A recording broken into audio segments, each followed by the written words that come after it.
हम इस बात के ऊपर बहुत क्लियर हैं और ये खान साहब ने आज दोबारा ये बात कही कि 9 मई और 26 नवंबर का मैसेज है। हमारा नुक्ता नज़र ये है कि आप लोग रिस्पॉन्सिबल हैं। वो ये कहते हैं कि हम रिस्पॉन्सिबल हैं। एक ऐसा गैर जानिबदार कमीशन तश्कील किया जाए ताकि जो जुल्म सितम किया गया है उसका इजाला हो सके और जिम्मेदारान का तयन हो सके।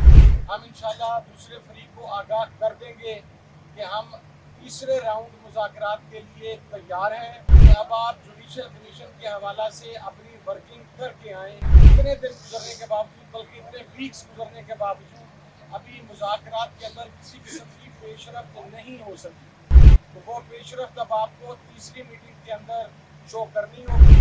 हम जुडिशल कमीशन की निटिविटीज़ के ऊपर और उन चीज़ों के ऊपर बातचीत करेंगे और अगर जुडिशल कमीशन नहीं दिए जाते 9 मई के ऊपर और 26 नवंबर के ऊपर, ये पहला स्टेप है।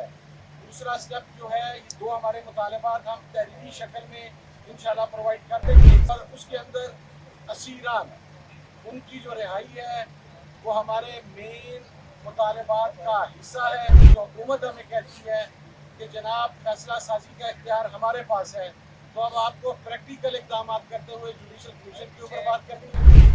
और अगर जुडिशल कमीशन नहीं बनता तो फिर मुज़ाकरात का सिलसिला आगे नहीं चल सकेगा। हमारी फाइनल डेट 31 जनवरी ही है जो कट ऑफ है। हमारा कोई मुतालबा इस किस्म का नहीं है जो ना माने जाने वाला हो, और ये सबसे आसान मुतालबात है कि अगर आप समझते हैं कि हम रिस्पॉन्सिबल हैं तो लाइव और CCTV फुटेजेस वो जुडिशल कमीशन के आगे रखें, तयन करें जिम्मेदारान का, ताकि उसके ऊपर ना फिर हमें एतराज़ हो ना आपको एतराज़ हो। लेकिन किसी का हैंड पिक्ड फैसला हमारे लिए किसी सूरत में काबिल कबूल नहीं होगा।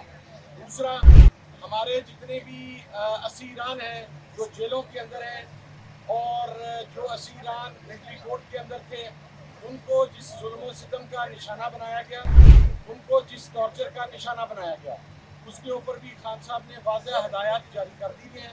हम ह्यूमन राइट्स के अंदर इस मामले को इंशाल्लाह उठा रहे हैं। अब जो बॉल है इस मुज़ाकरात को मंतकी अंजाम तक पहुँचाने की, वो हुकूमत की कोर्ट में है। हम जितनी फ्लेक्सिबिलिटी दिखा सकते थे हमने वो फ्लेक्सिबिलिटी दिखा दी, क्योंकि मुलाकात as per the commitment of the government हमारे डिज़ायर्ड एटमॉस्फेयर में नहीं हुई। हम बाहर आ सकते थे, लेकिन हमने उसके बावजूद इस कंट्रोल्ड माहौल में मुलाकात की। खान साहब ने सिर्फ अपने कारकुनान और अपने कैद वर्कर्स की बात, अपनी रिहाई की कोई बात नहीं की।